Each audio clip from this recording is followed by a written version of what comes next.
Kids all over this country are being affected in a very negative and harmful way because of the sloppiness and laziness of a writer in Hollywood.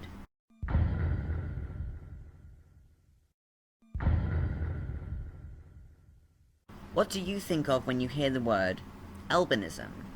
You might think of the features commonly associated with albino individuals, or perhaps you know an albino person in real life and think of them.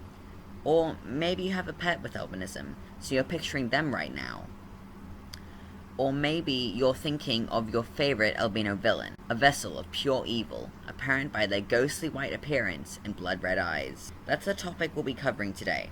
Hello, I'm Axel, also known as Just JC, and today we'll be talking about albino villains and why, from my perspective as an albino person, it's a problem and harms albino people all across the world.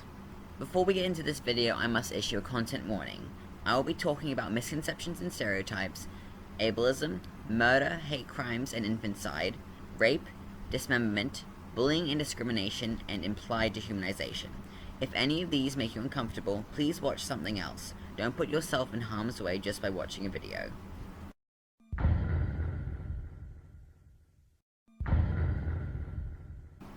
According to the Office of the United Nations High Commissioner for Human Rights, albinism is a rare, non-contagious, genetically inherited condition which occurs worldwide regardless of ethnicity or gender.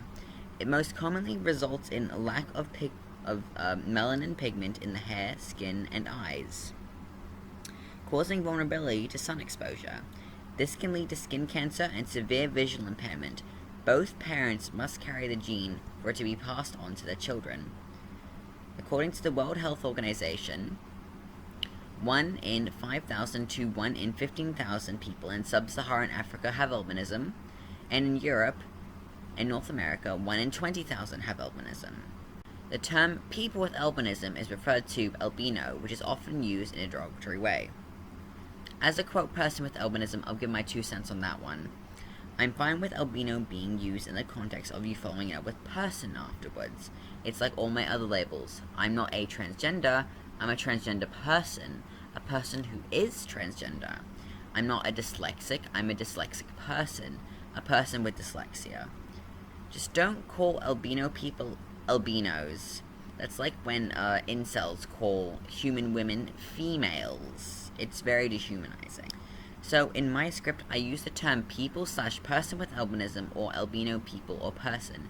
Any reference to calling an albino person an albino is solely because that is what they are referred to in the media they are from. And now we will go over the types of albinism. First, there's OCA, which affects the hair, skin, and eyes. There are several subtypes, but OCA is the one that causes the typical albino appearance, but to varying intensities depending on the type. OCA 1 and OCA 2 are the most common, but there are many, many others. Ocular albinism only affects the eyes, reduced in coloring in the retina and iris. Hermansky-Putlick syndrome, it's a syndrome only seen in albino people. The syndrome affects bowel, lung, and bleeding. Kajedi-Kadashi syndrome, a rare form. Less than 500 cases have been reported globally, and the syndrome causes a defect in white blood cells. And finally, there's Grisheli syndrome. And if you have this, you're probably going to die within the first decade of life because of immune and neurological issues. Albinism is also commonly associated with vitiligo and leucism. Vitiligo is a skin condition which causes lighter or white patches to appear on the skin due to loss of pigment over the course of time, and leucism is a condition only seen in animals where they appear very pale in some places but not all places.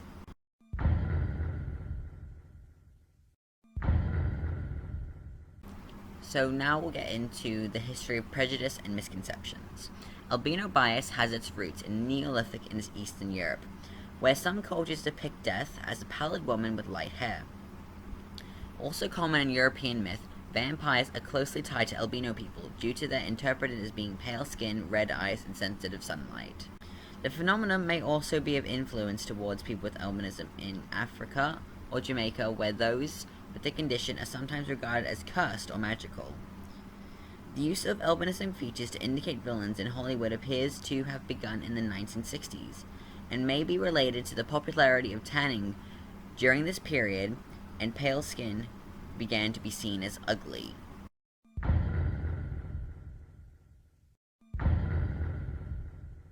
This is how I'll go through. I've gotten a list of common misconceptions or myths about albino people.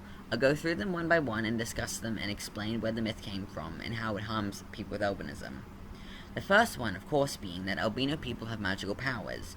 This is the most common myth and is seen all over the world. In Jamaica, people with albinism are historically regarded as cursed. In South America, they're regarded as physically inferior while at the same time being regarded as closer to God and in possession of magical powers.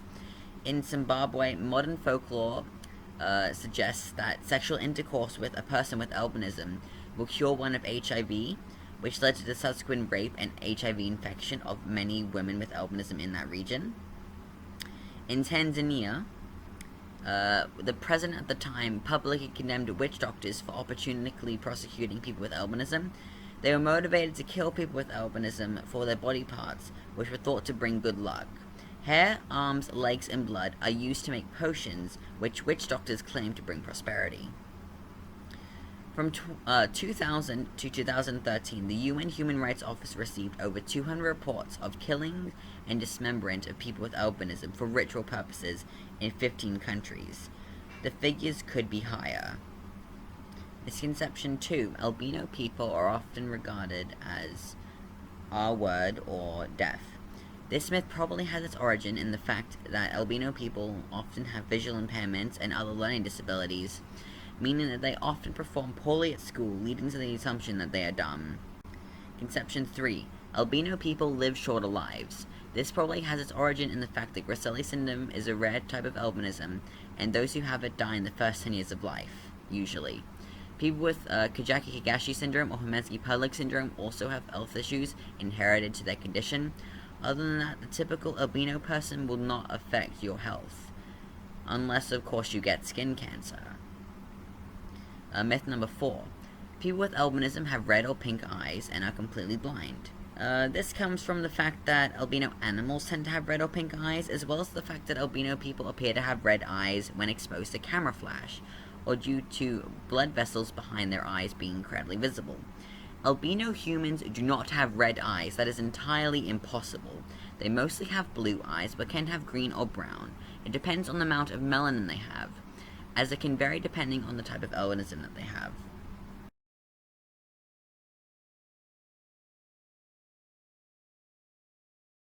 Myth number 5. Albinism is contagious. I don't know where this myth came from, but it used to be believed that if an albino person touched someone while they were pregnant, the child will be born albino. I think this myth began in medieval Europe, but I could be wrong. It's untrue, of course, because albinism is genetic. According to the Office of the United Nations High Commissioner for Human Rights, the physical appearance of persons with albinism is often object to enormous beliefs and myths, influenced by superstition, which fosters their marginalization and social exclusion. Children with albinism are frequently abandoned by their parents, or more sporadically are the victims of infanticide because of the appearance of their skin, the disabilities they have as a result of their condition, and the belief that they may be a source of misfortune. Prejudice they face worldwide also impede on persons with albinisms from accessing adequate healthcare, social services, legal protections, and redress for rights abuses. The forms of discrimination faced by persons with albinism are interrelated. Their right to education is affected by their vision impairment and can force them to drop out of school.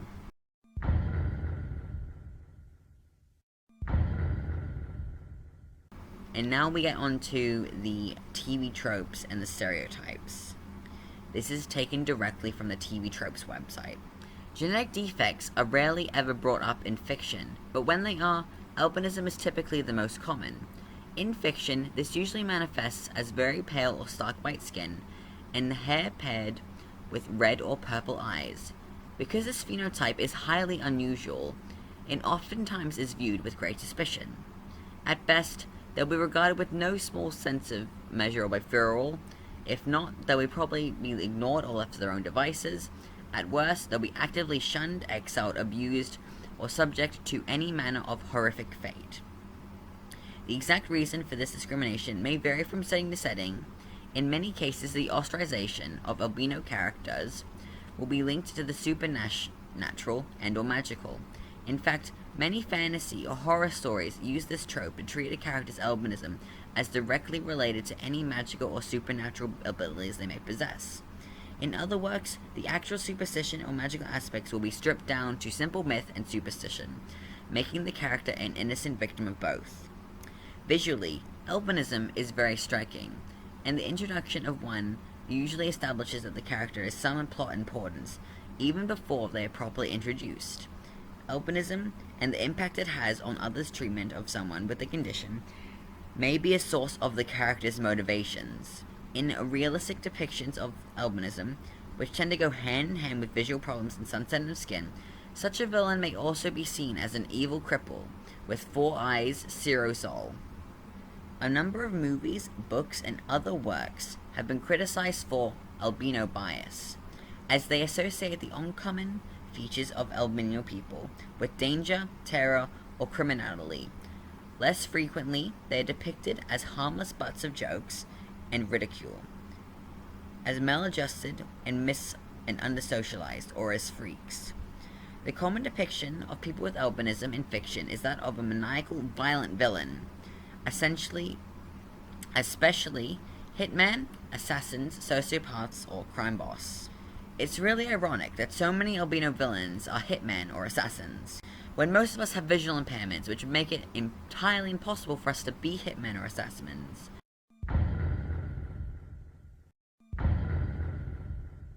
Now we get into the media examples. I will list off a few and where they're from, what year, and a little bit about them.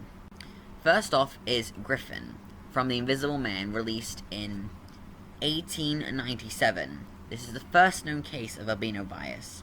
He is supposedly insane and a thief by nature.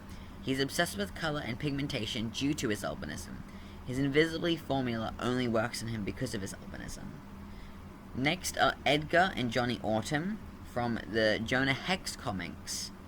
1995, Mutant Villain Brothers. Characters of real-life albino musician brothers, Edgar and Johnny Winter.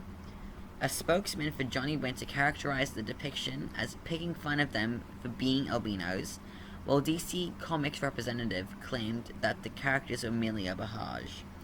The Winter brothers filed a lawsuit which ended up being unsuccessful, but I feel like this is just something you shouldn't do, because a homage would be a fun little thing, being like, oh yeah, I see that, I see what you did there, that's funny, these guys are based off of these real life people, that's funny.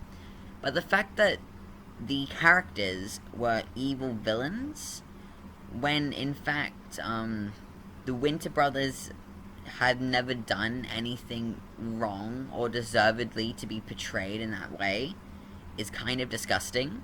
I get parodying like certain figureheads as evil characters because they themselves do evil actions, but to villainize two brothers just because of their conditions seems rather mean.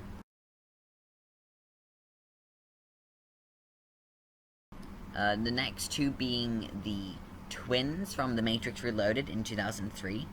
When this film came out, there were a lot of discourse over the appearance of these characters, as people felt the twins were an example of albino bias. Warner Brothers argued that the characters weren't intended to be albino, and that they weren't, because the characters had black eyebrows.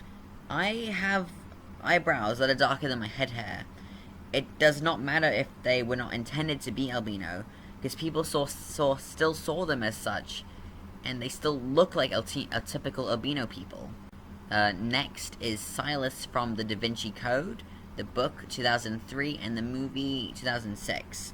He is a religious fanatic and an assassin who murdered several people.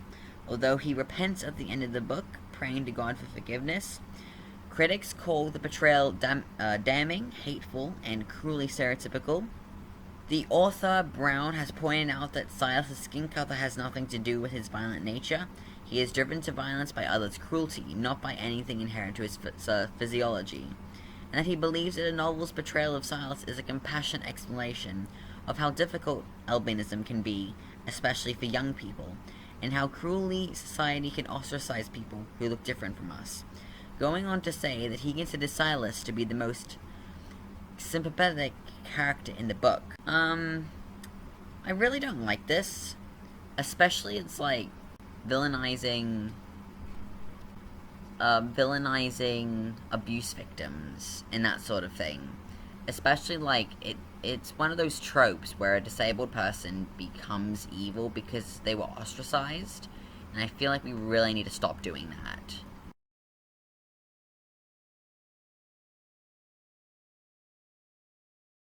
Next are Chan and Shiro from Dead Man Wonderland in 2011. This is an anime or a manga. They are all albino siblings. Chan and En are twin brother and sister who are henchmen / bodyguards for the main villain, and who would kill anyone who even insults their boss, I mean. Shiro is their youngest sister, who is one of the main characters, and is seemingly innocent, but has an evil alter ego called the Wretched Egg. The alter ego is cruel and psychopathic, and apparently is obsessed with the main villain. So not only did this is a demonization of albino people, but also demonizing people with DID, which I don't think I need to explain why that's bad, considering people with DID are often villainized, but then are more likely to be the victims of abuse in real life. So villainizing them does them no favors. It only goes to stigmatize their condition when what they deserve is love and respect and kindness. Next is Lord Shen from Kung Fu Panda 2, 2011. Some places claim he's albino, while others say he just has leucism. Since there is a common connection between the two, it doesn't really matter which he is. And the original concept of his backstory was that he was neglected by his parents due to being sickly for having albinism. So it may still be in someone's canon. I am more forgiving of Lord Shen, considering he is an animal and does not look like an albino person. I mean, like, he's white, so that's what it looks like, albinism, but he's not a human, so I'm more forgiving, as I do enjoy Lord Shen as a villain. And finally we have Silas-The from The Quarry in 2022. Last year they were still making albino villains. He is the main antagonist and is a human werewolf with albinism referred to as the White Wolf. I read through the storyline of the game and the backstory of this character, and there appears to be no reference to him being albino in the game. The reason he became a villain was because he was mistreated for being a werewolf, and that he was abused by his adopted mum and put in the freak circus. So that's fun. And here's some albino characters that I won't go into detail about, but I'll tell you their name or nickname, where they're from, the year the media came out, and whether or not they were a villain, morally ambiguous, or a good character. You can probably see what they have in common. Whitey Jackson, also known as the albino in Foul Play, 1978, villain. Whitey in Buster and Billy, 1974, neutral. Snow in Vamp, 1986, villain. The albino in The Princess Bride, 1987, villain. The albino in Star Trek Deep Space Nine Blood Oath, 1994, villain. Albino in Freefall, 1994, villain. Powder in Powder, 1995, good. UV in Disturbing Behavior, 1998, neutral. Albino in End of Days, 1999, villain. Casper, also known as Whitey or Q-Tip in Me, Myself, and Irene, 2000, good. Snow in the rock album Snow, 2002. Monica and Parody. Mark II and Mark III, aka the albinos in Hitman Blood Money, 2005, villains. The albino in The Albino Dancer, 2006, villain. Albino is also the alias of two Marvel comic superhero villains, Augusta Saga and Ulysses Countess. Do you see what they all have in common? According to TV tropes, it's common for characters with albinism to have a meaningful name relating to the color white, such as Snow or Bianca or just plain white. If not, they are often given an embarrassing nickname relating to their condition. Also, it's surprisingly common for characters to simply be called the albino, especially if they don't have much plot importance. Funnily enough, they don't even need to be minor in the plot just to be referred to as the albino, because most of these characters who are referred to as the albino that I've listed are the main villain in their story, and just calling a character the albino is really weird and dehumanizing. Would you refer to a person with an amputated limb as the amputee, an autistic person as the autistic? I really hope you wouldn't, and if you would, you really need to reassess yourself. Because you might be wondering, why is this a problem? It's just fiction. Don't be such a snowflake. Snowflake, get it? Because we're white? Ha ha ha. But no, I'm not overreacting. As the Office of the United Nations High Commissioner for Human Rights even states, the movie industry has seldom portrayed people with albinism accurately, preferring to depict them as villains, demons, or freaks of nature. The bottom line is portraying albino people as villains promotes harmful stereotypes and superstitions. As stated earlier in the video, albino people often are believed to have magical powers, and especially in communities in Africa, albino people are often targeted, murdered, dismembered for their body parts, their graves are robbed and desecrated, and yet they are also killed for the opposite reason, under the assumption that they are cursed and bring bad luck. These are extreme cases, but the discrimination against albino people happens outside of Africa. Cases of albino children being victims of bullying all over the world. Kids tend to bully others who appear different to them, especially if they have preconceived notions about the people based on how they appear. So kids seeing these albino villains in movies, TVs, books, whatever, promotes the idea that albino people in real life are evil, and provides fuel to kids to bully any albino kid they happen upon. Especially in some of these characters with having names that are literally just the albino. You can't tell me that kids don't yell at albino kids.